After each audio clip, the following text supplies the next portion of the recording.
At 2 o'clock in the morning on a Tuesday in March, while you were sleeping, someone crashed the gold market by 19% in less than 3 hours. This wasn't a gradual sell-off. This wasn't investors changing their minds about inflation or the dollar. This was a coordinated surgical strike on the most liquid commodity market in the world, executed at a time when almost nobody could defend against it. If you woke up Monday morning and checked your gold positions, you saw devastation. You saw years of gains evaporated. You saw stop losses triggered that you thought were safe. You saw a market that looked like someone had driven a semi-truck through a china shop at full speed. The financial media immediately spun their narrative. They told you it was profit-taking. They told you investors were rotating out of safe havens. They told you the inflation trade was over. But here's what they didn't tell you. They didn't tell you about the $62 billion emergency intervention that happened within hours of this crash. They didn't tell you that physical gold markets in Shanghai and London showed the exact opposite movement.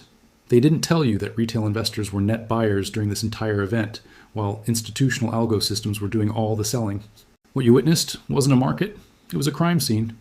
And I'm going to show you exactly what happened, who did it, why they chose that specific moment, and what it means for what's coming next.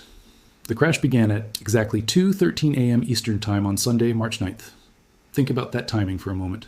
Sunday morning, not Monday when markets open, not during New York hours when liquidity is deep, not even during Asian hours when there's reasonable participation. 2 a.m. on a Sunday. The futures market for gold was technically open, but it was a ghost town. Volume was running at about 3% of normal trading levels.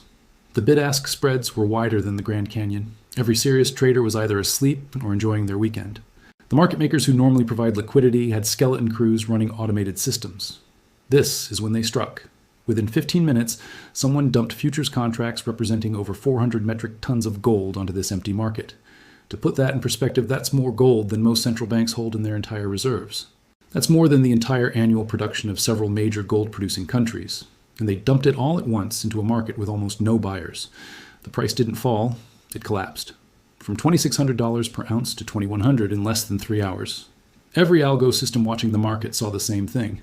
Massive volume, rapidly falling prices, technical levels breaking. And those systems did exactly what they were programmed to do. They sold, then the margin calls started. Gold had been in a strong uptrend. Traders were leveraged long. Many had used options, strategies that assumed volatility would stay within certain ranges. When gold dropped 5% in the first hour, those positions hit their margin requirements. Brokers started liquidating. Those liquidations pushed prices lower, which triggered more margin calls, which caused more liquidations. It was a doom loop, a cascading failure that fed on itself. Now, here's where this gets interesting. Who wasn't in the market? The physical gold buyers weren't there. The jewelry manufacturers in India weren't there. The central banks weren't there. The sovereign wealth funds weren't there. The high net worth individuals who actually take delivery of physical metal weren't there. None of the actual end users of gold were participating in this price discovery. It was purely paper gold, purely futures contracts, purely financial instruments that would never result in a single bar of actual metal changing hands. This is crucial to understand. The gold futures market is supposed to reflect supply and demand for physical gold. But at 2 a.m. on a Sunday, it reflected nothing except the forced selling of leveraged financial positions. The sell-off accelerated through the Asian Open. By the time Tokyo came online at 9 a.m., their time, gold was already down 12%. The Japanese traders walked into a massacre. They saw gold cratering, and many of them, understandably, hit the sell button too. They didn't know this was an artificial move. They didn't know the physical market was telling a completely different story. They just saw price falling and assumed something fundamental had changed. Hong Kong opened an hour later and saw the same carnage. More selling, more stops getting hit. By the time Europe started stirring, gold had traced out one of the largest single-session declines in modern history. And here's the thing about timing. They chose Sunday specifically because it sits in this regulatory no man's land. The CFTC isn't actively monitoring. The major banks have minimal staff. The news media isn't paying attention. It's the perfect time to execute a move that would be impossible during regular hours with normal oversight and participation. Let me explain the mechanism that made this possible, because this is where the story gets truly technical and truly disturbing. Gold futures are traded on the COMEX, which is part of this Chicago Mercantile Exchange. These are leveraged instruments. You don't need to put up the full value of gold to control a futures contract. Depending on your account type and the current margin requirements, you might only need to put up 5 to 10% of the total value. That leverage works great when prices are stable or moving in your favor, but when prices move against you sharply, it becomes a weapon of mass destruction. Here's how the death spiral works. Imagine you're long gold futures at $2,600. You've put up the minimum margin requirement. Gold drops to 2,500. Your position is now underwater, but you're still above your maintenance margin requirement. Then gold drops to 2,400. Now you're getting close to your maintenance margin. Your broker sends you a margin call. You have a choice. Add more money to your account or close the position. At 2 a.m. on a Sunday, most traders can't add money. The banks are closed. Wire transfers are impossible. Even if you wanted to deposit funds, you couldn't. So you close the position, you sell. But here's the kicker. When you sell, you're not selling to a willing buyer who thinks gold is cheap at 2,400. You're selling to the market maker's algorithm, and that algorithm adjusts its bid based on the order flow it's seeing. It sees heavy selling, so it drops its bid.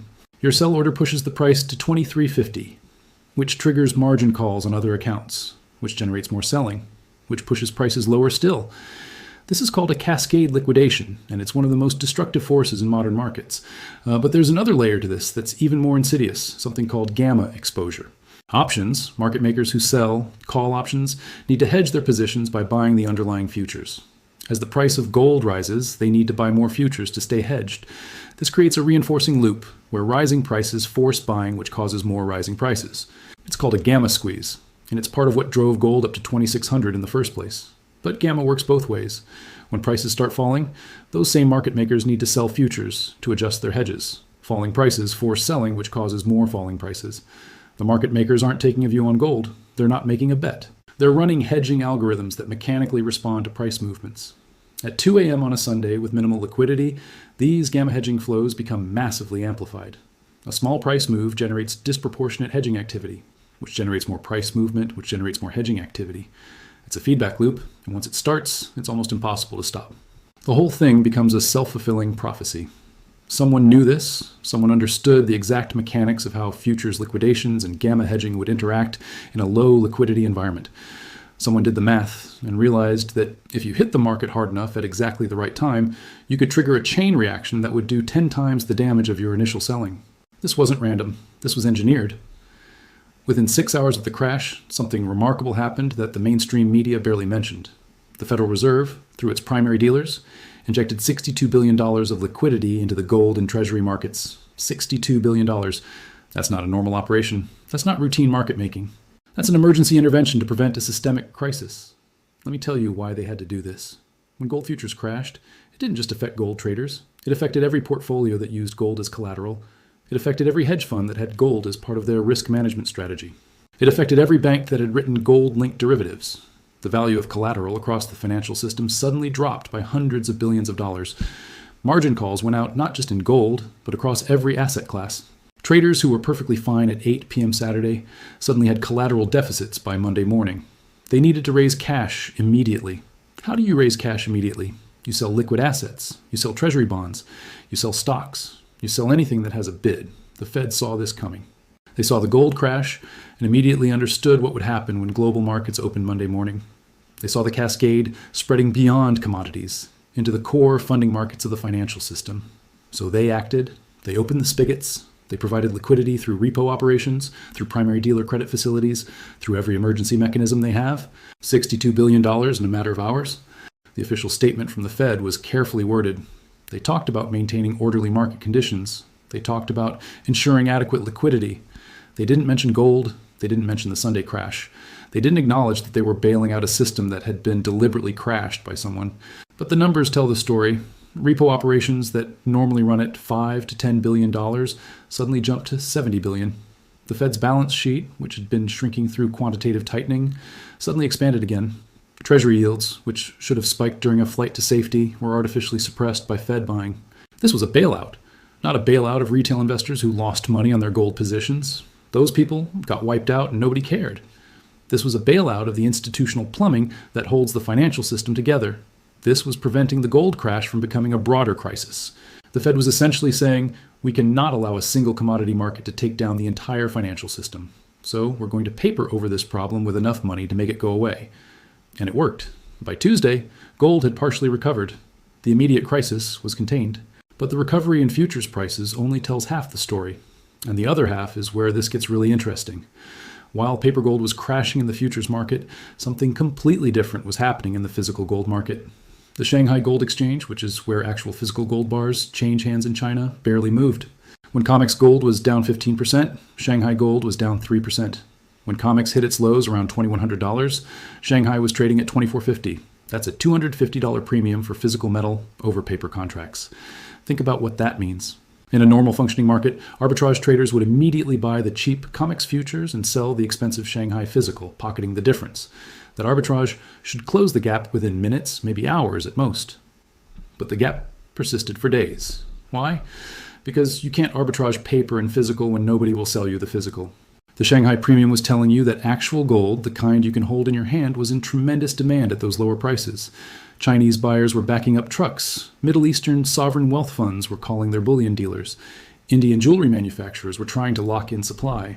But there wasn't enough physical gold to satisfy that demand at COMEX prices. The vaults weren't empty, but the people who owned gold in those vaults weren't interested in selling at $2,100.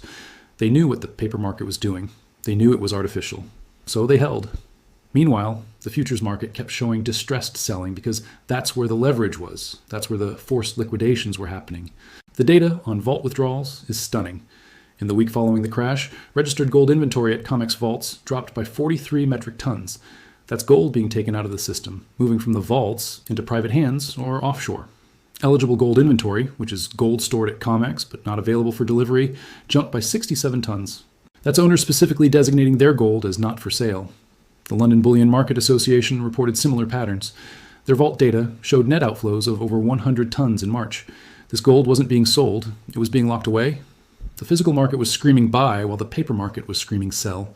That divergence is one of the most important signals in commodity markets, and it was being completely ignored by the financial media. They focused on the futures price because that's the headline number, that's what moves quickly, that's what generates clicks. But the sophisticated money, the smart money, the patient money was watching the physical market. And the physical market was saying, this is a gift, load up while you can. If you had the connections to actually buy physical gold in size during this period, you could get it at a 20 to 30% discount to where it would be trading a month later. That's an extraordinary opportunity, but it was only available to people who understood the difference between paper claims and actual metal. Now let's talk about who was actually selling and who was actually buying, because the mainstream narrative got this completely backwards. The financial media ran stories about retail investors panicking and dumping their gold positions. They interviewed analysts who talked about the inflation trade being over and safe haven demand disappearing. They showed charts with scary red arrows pointing down. But the actual flow data tells a completely different story. Retail investor flows into gold ETFs and mutual funds were positive during the crash. Positive. Retail wasn't selling, retail was buying. The American Association of Individual Investors survey showed gold sentiment actually improving during the sell-off. Retail investors, the supposedly dumb money that always gets it wrong, were net buyers throughout this entire event. So who was selling? The flow data is clear. It was institutional algorithms. It was systematic hedge funds running trend-following strategies. It was commodity trading advisors who had programmed stop losses. It was market makers adjusting their gamma hedges. It was the machines, not the humans. And specifically, it was the highly leveraged machines that had no choice but to sell when prices moved against them. The narrative that retail investors were panicking is not just wrong, it's the opposite of reality. But this false narrative serves a purpose. It provides cover for what actually happened. If you can convince people that the crash was natural selling pressure from disappointed investors, then you don't have to explain the 2 a.m. Sunday timing, the cascade liquidations, the emergency Fed intervention, or the massive physical paper divergence. This brings us to the psychological operation aspect of this event. Someone wanted gold prices lower, and they were willing to use the mechanics of modern markets to achieve that goal. But it's not enough to just lower prices. You need to change sentiment. You need to convince people that gold isn't the safe haven they thought it was. You need to shake confidence. That's where the media narrative comes in. Within hours of the crash, articles appeared on major financial websites explaining why gold was falling. These articles didn't wait for actual analysis of who sold and why. They didn't wait for data. They simply asserted that the inflation trade was over, that the dollar was strengthening, that investors were rotating into risk assets. The speed and coordination of these narratives is suspicious. It's almost like the media response was prepared in advance, waiting to be published at the right moment. The goal was to create a self-fulfilling prophecy. If you can convince enough people that gold's bull run is over, then some of them will sell, which will push prices lower, which will convince more people, which will cause more selling. It's psychological warfare disguised as market analysis. And for a moment, it almost worked. But the physical market didn't cooperate. The vault withdrawals didn't cooperate. The Shanghai Premium didn't cooperate. Reality had a way of asserting itself despite the narrative management. Still, the damage was done in terms of sentiment. Many retail investors who were considering adding gold to their portfolios decided to wait. Many existing holders got shaken out at exactly the wrong time. The psychological operation achieved its short-term objective, even if the price impact proved temporary. So what happens next, and why should you care about this arcane tale of futures markets and emergency interventions? Let me paint you a picture of the current market structure and what it means for the coming months. Gold has recovered from its lows, but it's still below the pre-crash highs. The futures market has stabilized. Open interest, which measures the number of outstanding contracts, has declined significantly. That means leverage has been washed out of the system. The weak hands, the traders who were forced to sell, are gone. What remains is a much more stable base of holders. At the same time, the physical market has tightened considerably. Those vault withdrawals I mentioned earlier created a situation where available supply is much lower than it was before the crash. Central banks, particularly in the East, have accelerated their gold purchases. Russia, China, Turkey, India, they're all adding to reserves at the fastest pace in years. The differential between paper price and physical premium has narrowed, but it hasn't disappeared. Shanghai still trades at a $50 to $75 premium to COMEX on most days. That persistent premium is telling you something. It's telling you that physical demand is still outstripping supply at current prices. It's telling you that the paper market is still disconnected from physical reality. And most importantly, it's telling you where price wants to go once the artificial selling pressure is removed. Think about what happens when markets return to normal conditions, when liquidity improves, when it's not 2 a.m. on a Sunday anymore, when actual buyers and sellers can participate freely, when the forced liquidations are complete and natural supply and demand can reassert itself. The paper price has to rise to meet the physical premium. It has to, because if it doesn't, the arbitrage becomes so obvious that even with all the friction and difficulty of moving physical metal, traders will find a way to exploit it.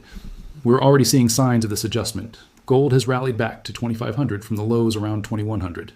But it's done so quietly, without fanfare, without the mainstream media even noticing. The financial press is focused on stocks, on AI, on whatever narrative is driving clicks this week. They're not paying attention to gold grinding higher day after day. That's actually bullish. Markets that go up on bad news are telling you something. Markets that recover from crashes without significant media attention are telling you that there's genuine buying pressure underneath. The setup right now is remarkably similar to early 2019, right before gold went on a run from 1,200 to over 2,000 in less than 2 years. You have negative real interest rates when you account for actual inflation. You have geopolitical tensions rising. You have central banks printing money to solve every problem. You have physical demand outstripping mine supply. And you have a paper market that just got flushed out, removing a huge amount of selling pressure. The catalyst for the next major move up could come from anywhere. It could be another banking crisis that reminds people why they own gold in the first place.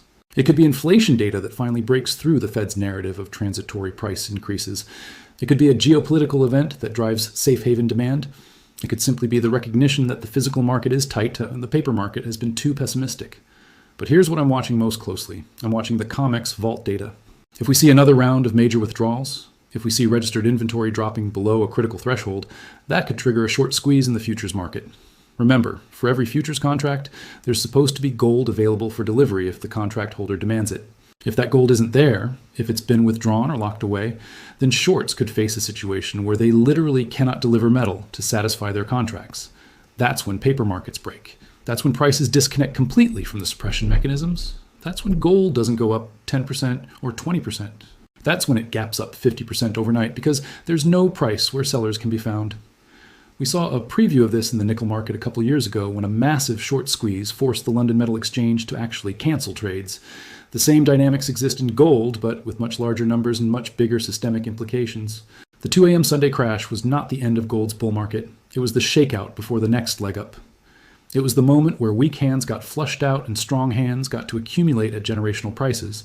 If you understand what really happened, if you can look past the narrative management and see the underlying reality of physical markets tightening while paper markets crash, then you understand that the next 12 to 18 months could be extraordinary for gold.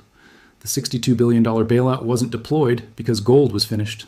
It was deployed because the system is so fragile that a single commodity crash threatened to bring down the entire financial architecture. That fragility hasn't gone away, it's gotten worse. The Fed added $62 billion to their balance sheet to stop a crisis, which means their balance sheet is $62 billion bigger than it should be, which means more currency in circulation, which means more inflation, which means more reasons to own gold. They solved one problem by creating another. That's the doom loop at the macro level, and it's why gold isn't just an investment. It's insurance against the inevitable consequences of a monetary system that solves every crisis by printing more money. The crash woke you up at 2 a.m., not because gold was dying, but because someone desperately needed to make you think it was dying. They needed you to sell. They needed you scared. They needed you to look away while they restructured positions and prepared for what's coming next. Don't give them that satisfaction. Watch the physical market. Watch the vault data. Watch the premiums in Shanghai. Those are the signals that matter. And when this next move begins, when gold breaks out above its old highs and starts making new ones, remember that Tuesday morning in March when they tried to kill it and failed.